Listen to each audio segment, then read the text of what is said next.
Assalamualaikum warahmatullahi wabarakatuh. Perkenalkan, nama saya Uin Khalifah. Selamat datang di podcast mahasiswa. Kali ini kita akan membahas tentang etika komunikasi politik.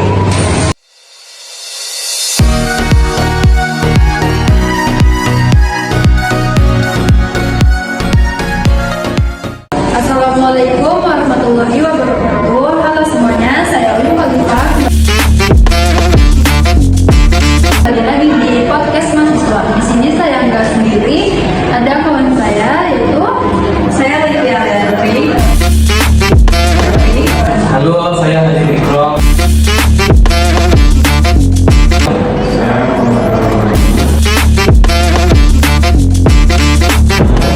Di sini kita akan membahas tentang komunikasi politik, tentang etika komunikasi politik.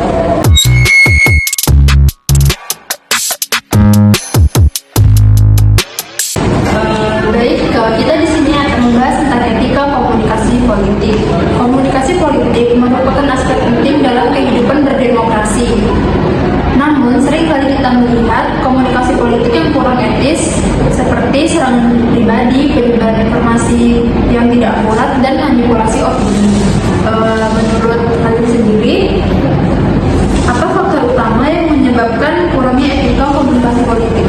Menurut saya, salah satu faktor utamanya adalah kurangnya kesadaran akan komunikasi politik. Banyak orang menganggap komunikasi politik itu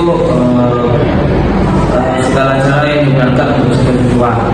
Mereka lupa bahwa etika komunikasi politik penting untuk menjaga integritas atau mendapat proses demokrasi. Berarti etika komunikasi politik di sini sangat penting ya teman-teman.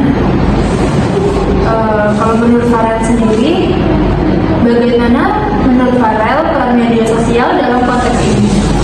Menurut pendapat saya, media sosial mempercepat penyebaran informasi dan memungkinkan dialog yang lebih luas. Namun, di sisi lain, media sosial juga menjadi alat untuk penyebaran disinformasi, ujaran kebencian, dan juga manipulasi opini. Banyak orang yang menggunakan media sosial untuk menyerang lawan tanpa mempertimbangkan dampaknya terhadap masyarakat. Wah, berarti memang jadi tantangan tersendiri ya teman-teman. Kalau menurut Lutfia nih, bagaimana pendapat Lutfia tentang bagaimana kita bisa mendorong komunikasi politik yang lebih etis? Kita perlu meningkatkan literasi digital masyarakat. Masyarakat harus diajarkan untuk kritis terhadap informasi yang mereka terima, memverifikasi sumber informasi, dan menghindari penyebaran hoax. Selain itu, platform media sosial juga harus dipertanggungjawabkan dalam menanggulangi penyebaran ujaran kebencian dan informasi.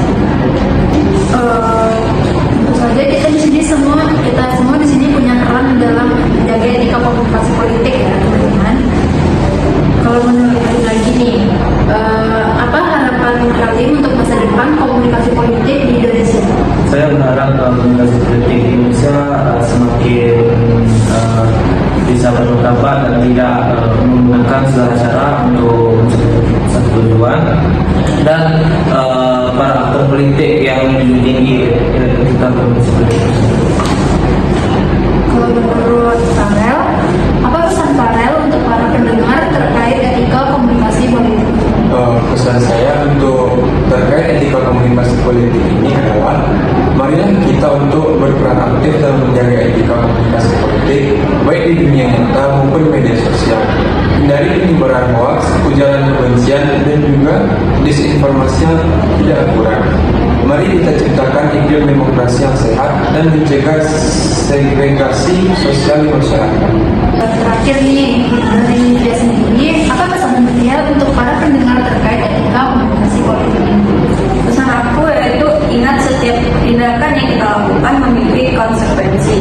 Pikirkan baik sebelum melakukan sebelum menyebarkan informasi, terutama di media sosial. Mari kita gunakan media sosial untuk membangun dialog yang positif dan konstruktif.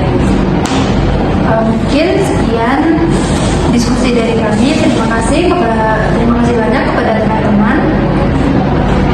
Semoga podcast ini dapat memberikan pencerahan bagi para pendengar terkait etika komunikasi politik. Sampai jumpa.